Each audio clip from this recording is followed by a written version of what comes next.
guess so. I got it already. All right.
Sound check, sound check. 1, 2, 3.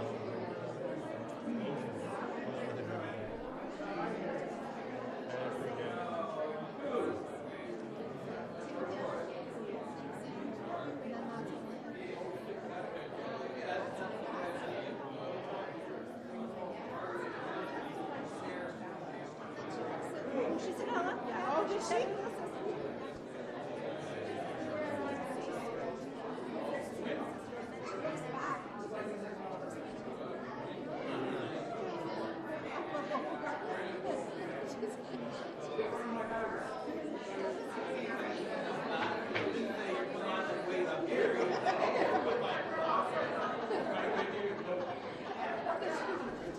She's an old soldier.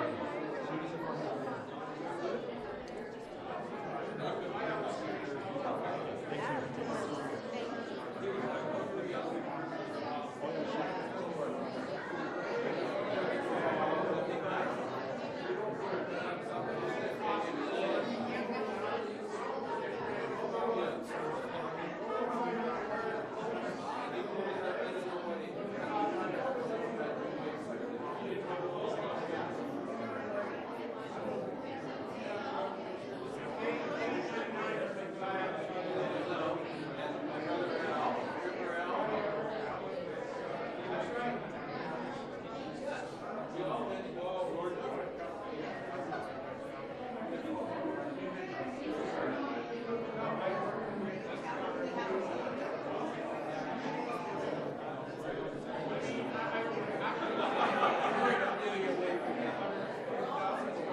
We light this candle to represent our grief.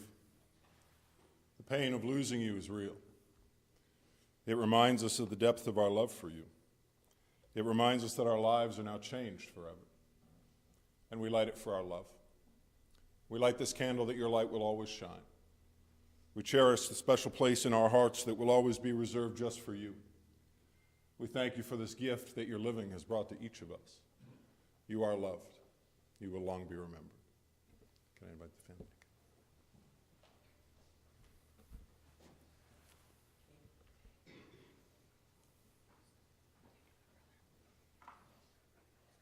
Bring Kay in here.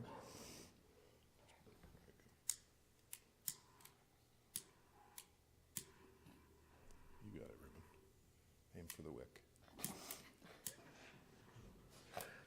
There you go, buddy. Thank you, my friend. You may be seated. Works better if you hit the wick.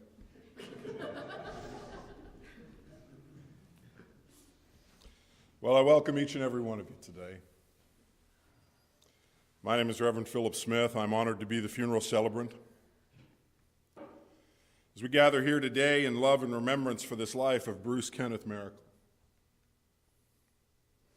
But for you gathered here today, he was also your husband, your father and your stepfather, your grandfather and your father-in-law, your brother and your brother-in-law, your uncle, cousin, friend, neighbor. And so no matter the role that Bruce has held in your life, we come to honor a life lived with purpose, with faith, with strength, and with joy. And while we grieve his passing deeply, and it may feel sudden and heartbreaking, we also give thanks for his life today. We give thanks for every story he told, every laugh he shared, every life he cared for, and every friendship that he faithfully nurtured over all of those years.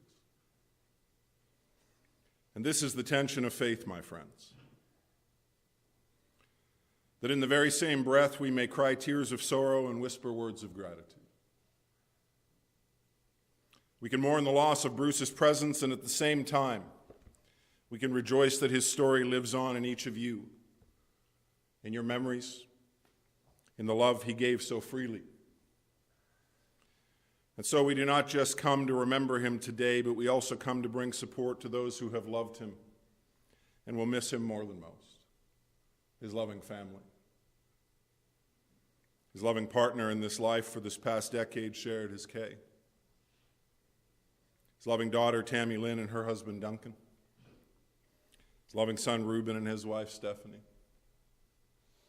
His loving daughter, Melissa, and her husband, Stephen. His loving daughter, Tammy, and her wife, Shantana. Along with his loving grandchildren, Diana, Thomas, Scott, Logan, and Leah. We think of his loving siblings today. Gail and her husband, Steve. Wanda and her husband, David. Dale and her husband, Wally. As well as each of those that would make up the remainder of the branches that are this family tree. Along with the friends, the neighbors, who have held Bruce in their hearts and lives over these 77 full and well-lived years. And we pause together in a moment of reflection for those lives who have known the joy of sharing theirs alongside Bruce's, yet have also traveled on before. His loving first wife, Janet. His loving parents, Gladys and Reuben. His precious granddaughter, Ella. His siblings, Bernice, Dolores, Aubrey, Seymour, Wilson, and Violet. Each now reunited with Bruce beyond our sight and for eternity yet to come. And as we move forward in our time together today, I'm going to welcome you to join me in a quiet moment of reflection as we open this time together in prayer. Loving and eternal God, you are our refuge and our strength, our constant companion in life and in death. We thank you for Bruce, for all that he has meant to us and all that he has given to this world. Be with us now as we remember him. Comfort us in our grief, strengthen our hearts with the assurance that in you, death is not the end. through word, through memory, and through prayer, draw near to each of us this day. In Jesus' name we ask it. Amen. When we think about Bruce's life today, my friends, we can't separate it from the people who surrounded him. Family and friends were not just important to him, they were central to who he was. And he poured his energy into relationships, building bonds that carried laughter, honesty, and loyalty over all those 77 years. His story reminds us of the simple truth that at the end of our days, it's not our accomplishments alone that matter, but the love we have shared and the people we have walked beside. Several of those voices that reflect that love and care that Bruce dedicated their lives to wanted to share their thoughts of him with us today. And so I'm going to read the list of our speakers, and I'm going to ask you to listen for where you fall into that list so that you may follow the speaker before you. We'll hear first from Amanda, his niece. Following Amanda, we'll hear from his grandchildren. Amanda, would you come?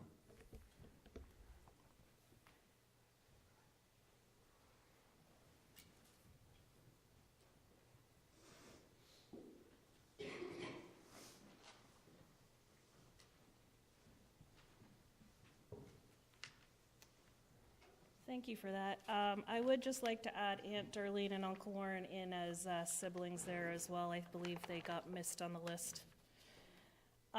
Forget me not, for I am there, in the beat of your heart, on the wing of your prayer. Forgive me my parting and leaving you thus. A joyous reunion is waiting for us. Continue to strive towards your goal and be brave. Know that my love didn't stop at the grave. My spirit is with you through good times and bad. I share all the joys and the sorrows you've had. Feel my presence within your next breath and realize there's no distance in death. Ask for my help and I'll answer your call. Reach for my hand when you stumble and fall. Run the last mile with a smile on your face. My arms will be waiting when you finish the race. We know that he would be waiting at the end, not running the race. Always remember, my love is right there in the beat of your heart and on the wing of your prayer. I do have another saying, and this one is on behalf of Bernice, Moxie, and Rebecca. They'd asked me to say a few words on their behalf as well. I met Bruce when I was 13 or 14 at St. Luke's United Church High C group. I was introduced to this group by a friend, Marilyn Murphy, who unfortunately is not with us. He was the nicest fellow in the group. Most of the young girls were all crazy about him. A lot of us went out with Bruce for a while, and I have to admit that he was my very first love, but eventually he only had eyes for Janet. I remember the day Bruce and Janet got married. All of us girls were there, and even we were happy for them, but mostly wishing it was us up there with him. But Janet was always gracious for the friendships we had together. Janet and Bruce's house was always the place to gather. They always made you feel like family and treated your children as if they were their own. All of us were family, and we loved Tammy Lynn, Reuben, and Mel as if they were our own. When we moved to British Columbia in 1983, they took care of our Becky so we didn't miss her chance to bowl in the Ontario finals. Then they made sure she got on the airplane to fly to BC to join us. Then 3 years later, when we moved back from British Columbia, they not only let us stay with them, Bruce made sure my truckload of furniture was in storage. He loved his storage units. And even helped us find a new place to live. It was an extremely difficult time for my kids and I, but Janet and Bruce opened their hearts and their homes for us as long as we needed. That's the kind of friend that he was. When Janet passed, it was like one of our family had passed, and all of us close friends were there gathered around Bruce and his family as they gathered around us many times when we needed them the most. Over the last few years, Bruce and I haven't seen as much of each other as we have liked, but we did get together at Kay's and Bruce's place to share lunch, Swiss Chalet, of course, or just to play cards. The four of us would always have a great time. Bruce would call me late at night just to talk. Most of our conversations went down memory lane when Janet was still alive. We would talk about all the parties, the Sunday afternoons in the basement at St. Luke's Church for High C, and how we danced to Bobby Vinton or Ronnie Dove. Those were the days. I will always remember Bruce and Janet dancing to Bobby Vinton or other artists they loved, and how they were so much in love, the two of them. I can see them now dancing again to Elvis's I Can't Help Falling in Love with You. We had so much fun and laughter over the years. This past Christmas, we dropped in to say happy birthday, and we were delighted that the whole Maracle family was there as well. Kay insisted that we stay for Christmas dinner with the family, and we were thrilled and grateful to spend that time with all of them. I will miss Bruce, not just as my first love, as my dear friend, who I truly loved most of my life. I consider myself blessed to have had both Bruce and Janet as my very best friends, and I owe them more than they will ever know. Rest in peace, dear Bruce. Give Janet and Katie a big hug from me, and thank you for everything. None of us will ever forget you and Janet. So again, love Bernice, Moxie, and Rebecca.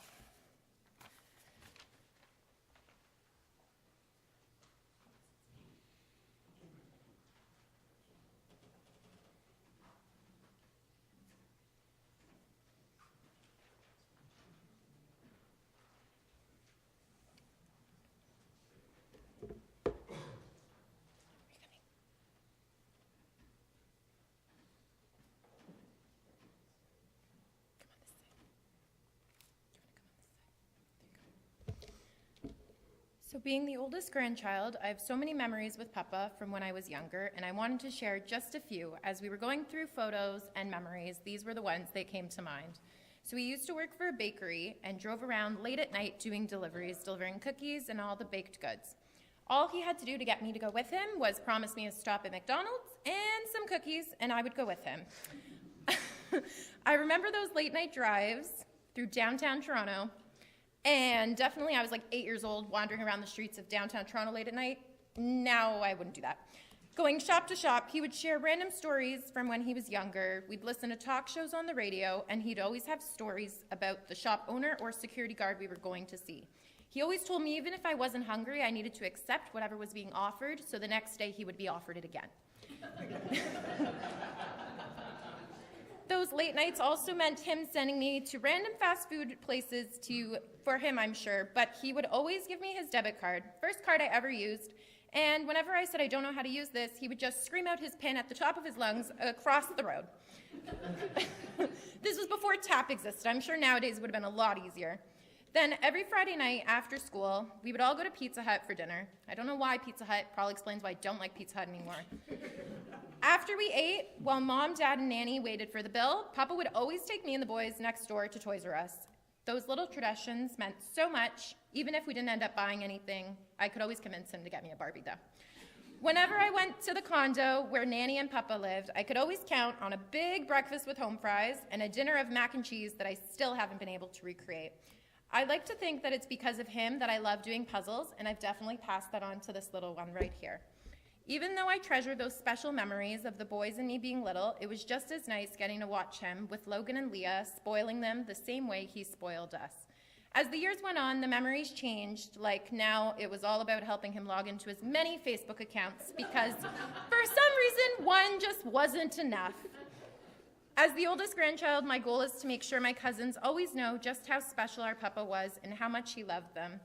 I'm so glad that Papa got the chance to meet my boyfriend Justin and talk sports with him, bonding over their shared love and frustration of the Leafs. We are so lucky to be his grandchildren and even luckier to carry his stories, his laughter, and his love with us forever. Now, Scott also has a little something he's going to share. Yes, indeed I do. One of my most happiest days and memories of Papa were my graduation days, both from elementary and high school. I'm so happy we made an effort to come out and see Papa and celebrate the occasion of Thomas and myself graduating from high school. It was so special. Most of all of my memories go back to Christmas, the most wonderful time of the year. I didn't know that this would happen so soon, but I do know that Papa would want me to be strong and pull through. I remember getting up early Christmas morning and Papa was always there. Go ahead, Thomas. One of my fondest memories dates back to the days when we would go to Montana's Bar and Grill and we'd celebrate our birthdays with the always traditional birthday moose head on our heads and that little funny yet sometimes interesting dessert that they'd offer, the mini ice cream cones. He loved teaching us how to play cards like Crazy Eights and Present. He was always ready to teach us how to play a card game. All you had to do was ask. Sleepovers at the house or apartment building were always lots of fun, especially when it came to some WWE nights where Scott and I would learn about wrestling from the golden age of entertainment, which was always quite fun, but nothing compares to the days when we'd visit and play Wii Sports and we'd play Game Party. Papa's favorite was High Score in darts. All in all, we love our Papa and nothing will ever change that. Thank you very much. Merci beaucoup.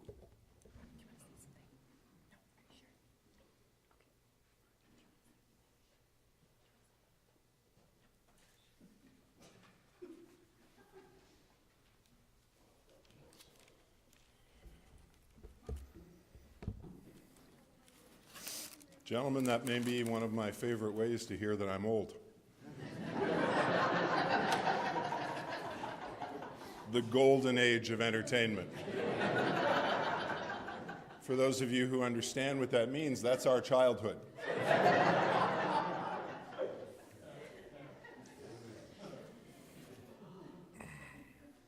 Allow me to offer my sincere apologies for missing a couple of you today. It wasn't done intentionally at all. I've had the opportunity today to share these thoughts from Tammy, his stepdaughter, and Tammy Lynn, his daughter. These are from Tammy. 50 years or half a century seems like a long time. I guess it can be, depending on how you look at it. I mean, 50 years in jail is a long time. But 50 years with someone you love doesn't seem quite long enough. Don't get me wrong, I'm super grateful for the years that I've got, but it doesn't seem like enough. For those of you who know me and you know I love Disney, and Lilo told us that Ohana means family, and family means nobody gets left behind. It was lucky to have had an amazing extra family, and Bruce made sure no one was left behind. My family may have looked different to others, but it worked for us. I got a spare mom and dad, an older sister that I fought with like we were real sisters, a younger brother and sister as well. Our little family made so many memories, mostly due to the random Bruce ideas of, let's do this. Like the day we were driving along Eglinton Avenue and he stopped the car and says, "Get out. Go home, pack a bag, and we'll be back to pick you up. We're going to the Prince Hotel for the weekend." There were trips to Kingston in the back of the truck bed. We can't do that now. No. Just for the young ones in the room, that's not acceptable anymore. Friday night trips to Toys R Us, then to Chuck E. Cheese or Pizza Hut. Or the time apparently none of you like Pizza Hut anymore. Or the time we drove all over the city on opening night trying to get us in to see Star Wars, The Empire Strikes Back. I can't remember if we finally found a theater, but we went everywhere. There are so many memories as one has when you look back, and I'm not sure he knew it then, but that little girl that was always around really looked to him as a dad. I'm sure it was a pain in his butt more times than I care to admit. Because I was that kid, I know that it's shocking, but I will always know that I was loved. I just hope he knows he was loved, just as much or more. Our relationship has changed over the years, as one does, but one thing that has never changed is that he has always been my spare dad. So, Brucey, I hope you are no longer in pain, that you are free to move as you please, and that you are with all those that went on before you. Please tell Auntie I say hi, and I will miss her, and give her a squeeze for me. Thank you for loving me, your spare daughter. Love, Tammy. Thank you, Tammy. And these thoughts from the other Tammy, Tammy Lynn. Thank you to everyone who is here today, and to those who have traveled from near and far to be with us. Your love, support, and presence are deeply appreciated as we remember and celebrate our dad, papa, uncle, brother, and friend. Our dad was loving, supportive, and always tried to be there for us. He was generous with his time, his heart, and his kindness, not only with family, but with everyone he met. If you knew him, you felt that generosity in some way. When I was little, Dad worked a lot. I used to spend my weekends at the Stop restaurant equipment office with him. Those days may have seemed ordinary at the time, but looking back, they were special, just being together and watching him work. In 1986, we moved to Guelph. That was a big change for our family. Dad was home more, and we were able to spend more time together. One of the things he loved most was getting in the car or truck and putting on some tunes and going for a drive, whether it was a short trip or a long one. Sometimes we would just take off for the weekend and stay at a hotel. Other times we would drive for hours just to go to one of his favorite places, Teddy's in Oshawa or Ponderosa in Buffalo. Two good stops, I might add. To him, it was never just a drive. It was time together. Dad was incredibly proud of the roles he played in his community and in our lives. Proudly coached Reuben's best baseball team with Duncan. He was proud to be a part of the Guelph Optimist Club, proud of his involvement with the Guelph Junior B Hockey Club, and proud to be billeting players, opening our home to young hockey and baseball players who came to play in Guelph. He also really enjoyed his pool at our second home in Guelph. I remember that we moved in during the winter, and one of the very first things he did was go for a swim, and that was just Dad. In 1995, my parents and brother moved back to the city to be closer to family. No matter where we lived, Dad was always there, or at least just a phone call away. I'm going to miss our late-night phone calls when he'd ask how everyone was doing, what I thought the score would be in the upcoming hockey, baseball, or football game, and what I thought about the one that had already happened. Some of the best times were late in the evening. As it got darker, as you were getting ready to leave, Dad would open up more. He'd start chatting about life, sports, family, or memories. And those conversations are the ones that I will hold on to the most. Dad showed his love through his presence, his support, and his generosity. The only thing better than having him as a dad was getting to watch him be a grandpa. As a papa, he would do anything for his grandchildren. Love, Tammy Lynn. Well, I thank you very much for allowing me to lend my voice to the beauty of your thoughts today. My friends, at the heart of the Christian faith that Bruce held as his own lies the assurance that all of life has a meaning and a purpose, even the parts that feel difficult to understand. And so, as those who hold a faith in moments like these, we often turn to Scripture, not only for comfort, but for grounding. One of the scriptures I find myself opening in times like these comes from Ecclesiastes chapter 3. The writer says this: "To everything there is a season, a time and a purpose under heaven. A time to be born and a time to die. A time to plant and a time to pluck up that which was planted. A time to kill and a time to heal. A time to break down and a time to build up. A time to weep and a time to laugh. A time to mourn and a time to dance." And this time that was the life of Bruce was ordained by God for his time to be with us. And the scripture tells us that every life is made up of seasons. Bruce's life was no different. There were many times of growth, times of challenge, times of laughter, and certainly times of love. And though today we find ourselves in a season of mourning, it is also a time to remember with gratitude the countless blessings that Bruce's presence brought into this world. Blessings that would begin from that first day that he'd be welcomed to the hearts and lives of his loving parents and into the loving arms of his mother Gladys and his father Reuben. Right there in the middle of their Christmas celebrations, Bruce would make his presence known on that 25th day of December in 1948, just down the highway a couple hours in Kingston, Ontario. And if we're truly honest, his older siblings were none too pleased that the newest member of the family tree would choose Christmas Day to arrive, interrupting their celebrations a little bit, I was told. But in time, they would all adjust. Because when I asked Dale to tell me what he was like as a brother, she noted for me that he was indeed a very good brother, and one that would hold the value of family close over all those 77 years that they would all share together. And those years of his childhood would see he and the Maracle clan find their spots around the edges of the family table right there in Kingston. And Bruce would be the seventh of his siblings to take his spot beside Mom before being shoved down for the three that would follow, bringing a dozen lives to the edges of that table with each time they gathered as a family for a family meal or an annual celebration like Thanksgiving or Christmas. And when the time came for him to uproot from Kingston and make the big move down the highway to the center of all things in Ontario, Toronto, young Bruce would be in his preteen years.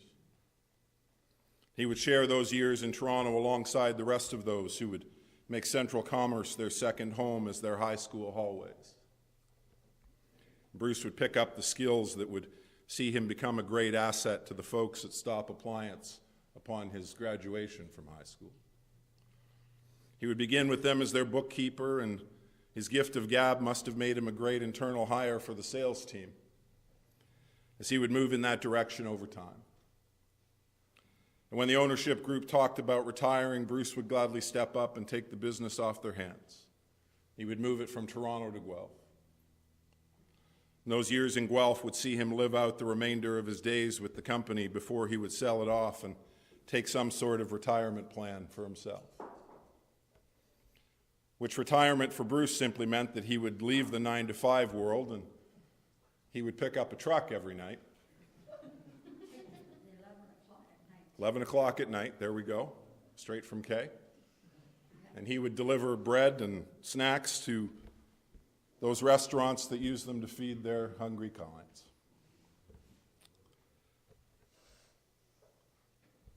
But I've jumped ahead in our story just a little bit.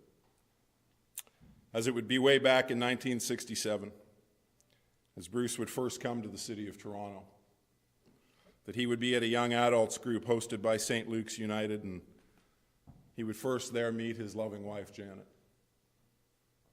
They would look across the large basement room, which is where they normally had meetings like that, find each other there, and a connection would form. And apparently all the other girls in the room were upset, as we've learned today. Thank you, Bernice. That connection would see them sharing the next 18 months in courtship. And if you're under 30, that's what we used to call dating before everyone had a cell phone in their hands 24/7. That courtship would see them share the next 18 months together before Bruce would pop that big question. Janet would agree to meet him at the altar of St. Luke's United on the 24th day of January in 1969 and commit to becoming his wife for the years that they would share following. And they would set up a life in Toronto and welcome to that life the beautiful family that they would call their own. Together they would walk that grand adventure of those early years in Toronto before Guelph and then Mississauga up until 2016. And within those miles and the moments shared, they would build a life and a love together, would find the joy of raising this family together, before Janet's passing in 2009. It would be a loss that Bruce would feel in his heart, and yet he would also know the value of the love of this family to help him walk the miles that would remain. It would be about a decade back now that he would re-engage with Kay. They had known each other in early years of childhood, and in one of those moments that life brings our way, they would reconnect and find a new level of love and care that they would share for this decade that would follow. And when I asked Kay to tell me what Bruce was like as a partner, she didn't hesitate to tell me that he was wonderful, that he was a loving partner. She admired the value that she saw in him as a father to his children and his welcome to her daughter Tammy as well. And like all relationships, there's usually a feeling out period. But for Kay and Bruce, well, he just plugged right in, like he had been part of the equation all along. Kay's family was larger as well as his, and it was as though they had known him for a lifetime as well. For Kay, these past 10 years have seen her define him as the love of her life. And it didn't really matter what they might have gotten up to together, whether they were just hanging out on the sofa and Bruce was in charge of the programming selections on the TV in front of them. His go-to would usually see him finding something like Bewitched or All in the Family or the Beverly Hillbillies or another rousing episode of Knight Rider. You know, those golden era shows. To fill those hours that they shared together night after night. And as Wally put it, he liked the old shows best. So feel free to ask your parents to tell you about those shows if you haven't seen them yet, my friends. And when the Boys of Summer or the Warriors in Blue and White were on the tube, well, Bruce would be tuned in to see if they could add another win to their historical successes. And let's not forget that Bruce was old enough to actually be around for 7 of their Stanley Cup wins. And both of the Blue Jays World Series wins. So he was honest in his hope of seeing them do it again and a fan till the very end. Bruce actually has his Leafs golf shirt on today, just in case he happens to bump into King Clancy or Harold Ballard on the other side and he can prove his loyalty. Who are we kidding? Ballard likely isn't there.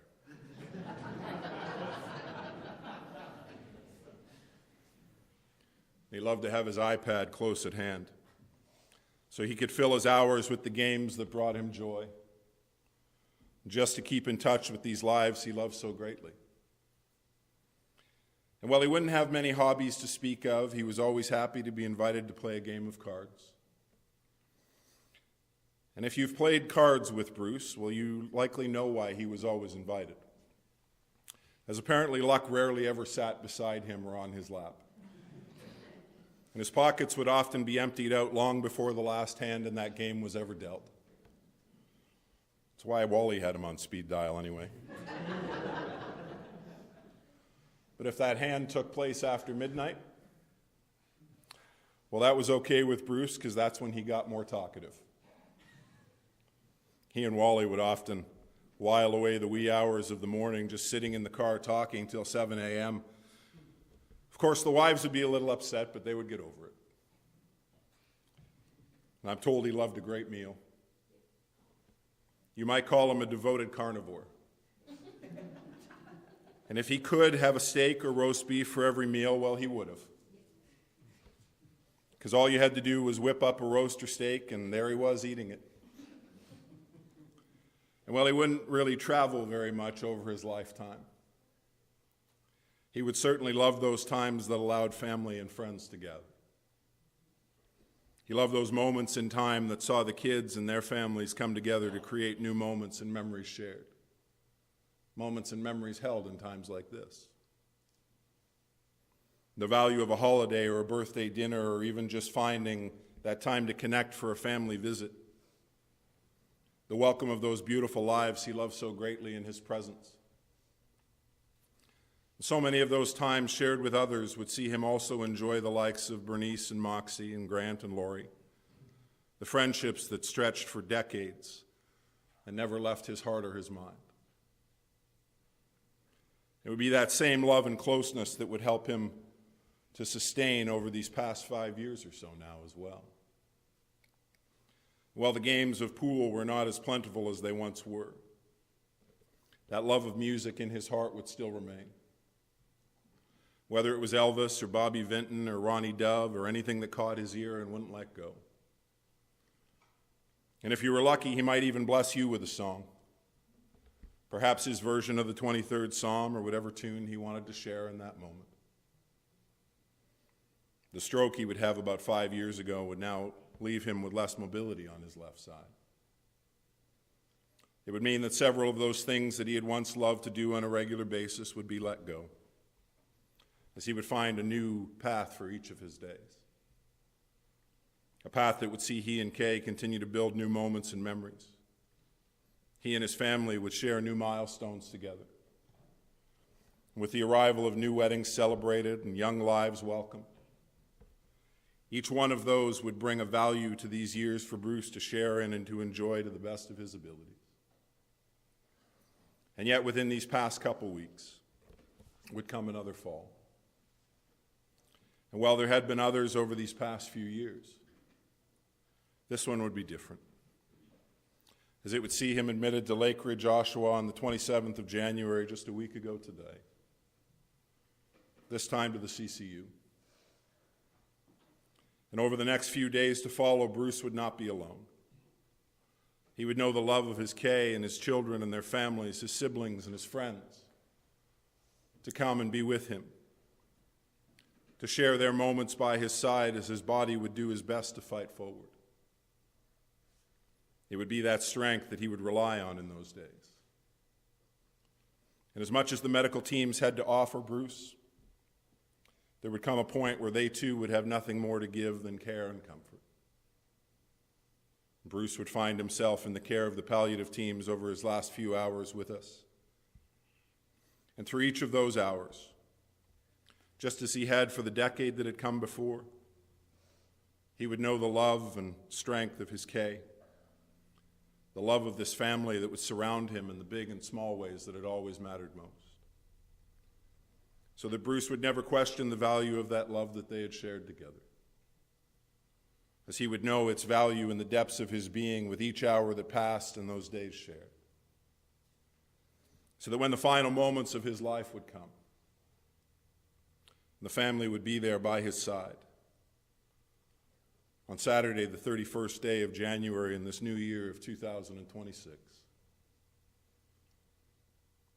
With the love of his family and the depths of his heart, Bruce would journey on in the knowledge that he had lived each of those 77 years with as much as he was able to give each one, before taking that final step and finding the peace and welcome that heaven offers to those who believe.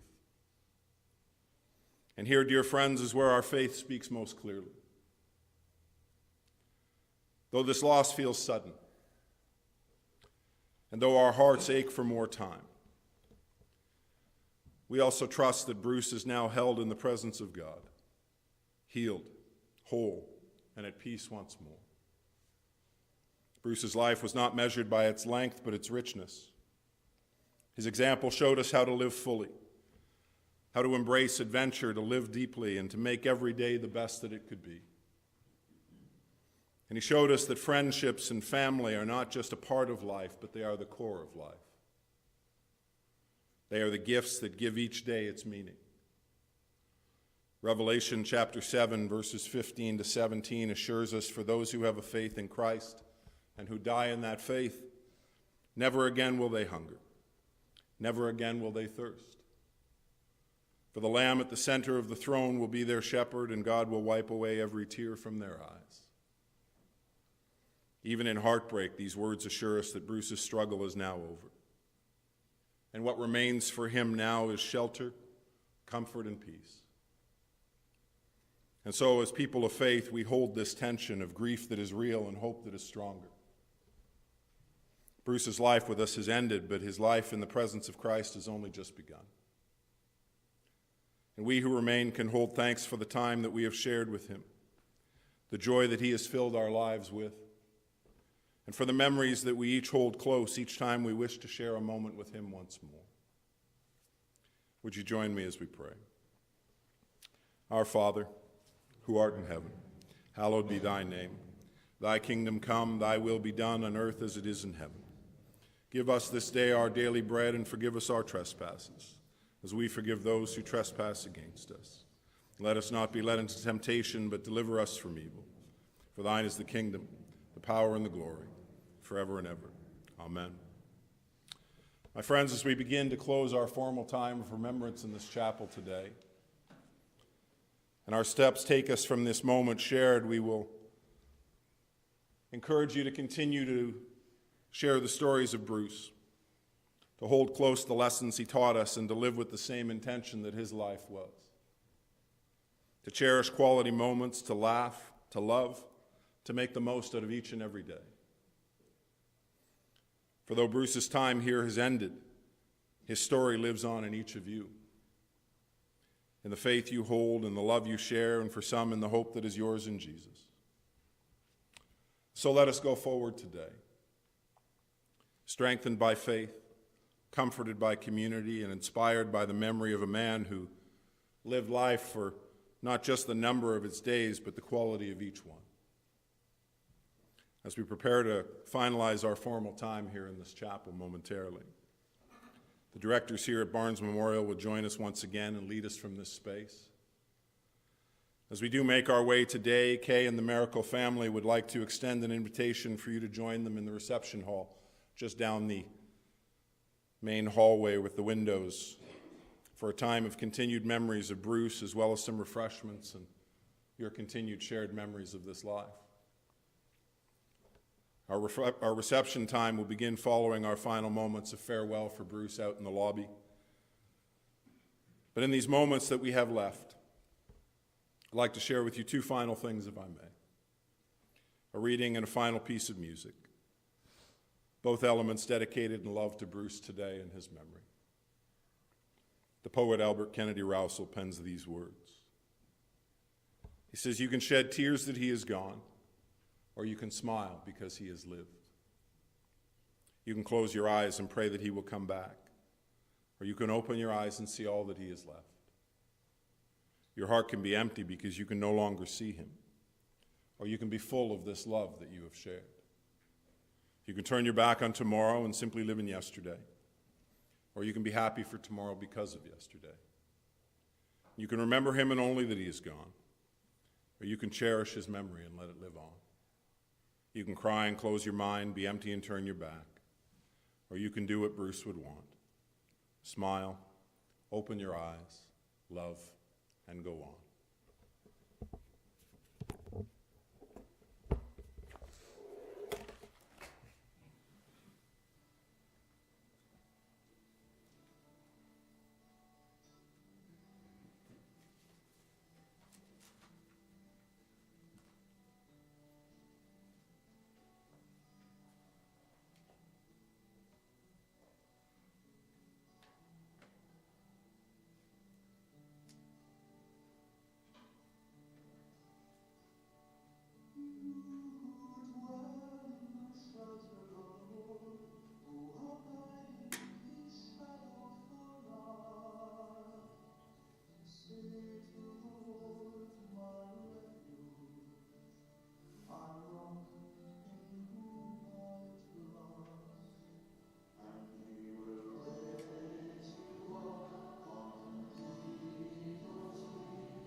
Smile.